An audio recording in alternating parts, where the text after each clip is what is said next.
नमस्कार दोस्तों, स्वागत है आप सभी का अपने YouTube चैनल कमाल एनआईआर में। और आज हम जिक्र करने वाले हैं इंडिया नेपाल बॉर्डर डिस्ट्रीब्यूट के बारे में। और इसके लिए मेरे पास बहुत सारे कमेंट आए हैं, उनको हम पढ़ेंगे और उनका जवाब देंगे। तो आप वीडियो के अंत तक जरूर बने रहिए और अगर आप चैनल पे नए हों तो प्लीज़ इसे सब्सक्राइब कर लीजिए। तो चलिए वीडियो को शुरू करते हैं। इस भाई ने कमेंट किया है, हमारी ज़मीन को इंडिया वाले अपना मत कहो, हमें बहुत दर्द होता है, या फिर हमारी सरकार से बात करो। भाई दर्द सबको होता है और दर्द अपनी ज़मीन के लिए होना भी चाहिए, क्योंकि ये दर्द ही है जो हमें पैट्रियोट बनाता है, लेकिन इसे जानना ज़रूरी है। अब ये भाई साहब तो हद ही कर रहे हैं। चुप बे, at first we want to our land. अच्छा भाई साहब, इस तरह चिल्लाने से आपको ज़मीन मिल जाएगी? ये हाथ हमें दे दे ठाकुर। ले ले हरामखोर, लेकिन रोज सुबह 7 बजे में टट्टी धोने तू आएगा। अगर इस तरह चिल्लाने से किसी को ज़मीन मिलती होती तो भाई साहब मैं चिल्लाता ही रहता, ऐसी वीडियो नहीं बनाता और मैं चिल्ला चिल्ला के आज पूरे वर्ल्ड पर कब्जा कर चुका होता, सारा वर्ल्ड मेरा होता। तो ऐसा कभी नहीं होगा। सुलझेगी बात तब जब आप समझोगे। मुझे लगता है कि ये मैटर ज़्यादा उन लोगों ने फैलाया है जो इस तरह के कमेंटबाजी कर रहे हैं सोशल मीडिया पे जाके। मैं ये नहीं कह रहा कि ये सिर्फ नेपाल के लोग कर रहे हैं, हमारे भारत के लोग भी ऐसे बहुत से मिल जाएंगे जो ऐसे भड़काऊ कमेंट करते हैं। और ये आगे वाले भाई साहब बोलते हैं, ओ बे तुझे क्या पता, ये ज़मीन नेपाल का है और होकर रहेगा, वेट एंड सी। नहीं भाई, मुझे तो कुछ भी नहीं पता, क्योंकि मैं तो जब से जन्मा हूँ तब से आंखें बंद और दिमाग की बत्ती गुल लिए बैठा हूँ। मुझे तो किसी का कुछ नहीं पता चलता, ना तो मुझे सुनाई देता है और जैसे ना मेरा कोई दिमाग चलता है। जैसे हम लोग तो एकदम पागल हैं जो आप सभी लोगों को समझाने की कोशिश कर रहे हैं, लेकिन आप लोग समझने वाले नहीं हो। ऐसे लोग भारत में भी हैं और ऐसे लोग नेपाल में भी हैं, दोनों देशों में। बस मुझे लगता है कि यही लोग वो हैं जो दोनों देशों को भड़का रहे हैं। घर में ही फूट डालने वाले हैं तो बाहर वाले तो आके भैया हमें खाएंगे ही ना। और मैं गारंटी लेता हूँ, ये जो लोग सोशल मीडिया पे बकवास करे जा रहे हैं ना बार बार कि नेपाल की ज़मीन है, भारत वाले कह रहे हैं हमारी ज़मीन है, हम नहीं देंगे, ये लोग उस टाइम कभी नहीं बोलते जब कोई सही निर्णय लिया जा रहा हो।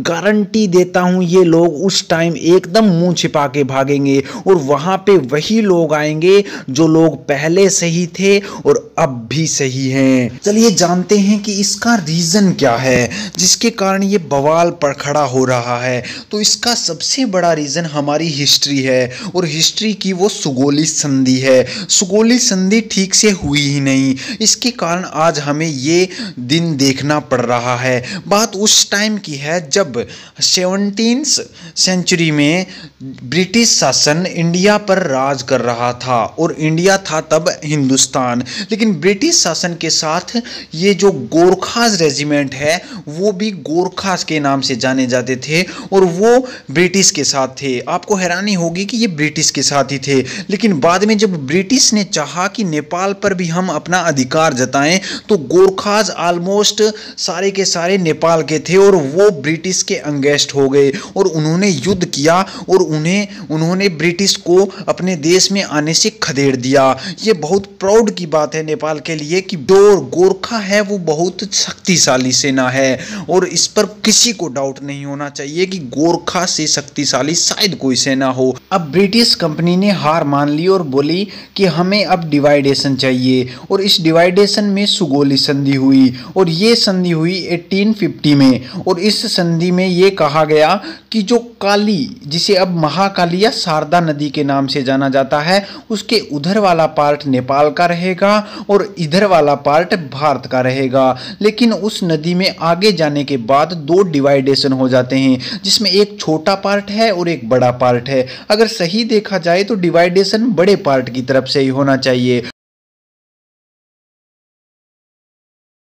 और हुआ भी ऐसा कि बड़ी नदी को मुख्य नदी मानकर ये डिवाइडेशन हो गया, जिसके कारण लिपुलेख और अन्य क्षेत्र नेपाल में चले गए और बाकी का हिस्सा हिंदुस्तान में आ गया। लेकिन जस्ट 40 साल बाद ब्रिटिश कंपनी को लगा कि हमारे व्यापार को बढ़ाने के लिए ये लिपुलेख और अन्य क्षेत्र हमारे अंडर आने चाहिए, तो उन्होंने तुरंत ही किसी की बिना इजाज़त लिए अपने नक्शे को बदल दिया और उन्होंने छोटी नदी को मुख्य नदी मानकर बॉर्डर को दोबारा से पलट दिया।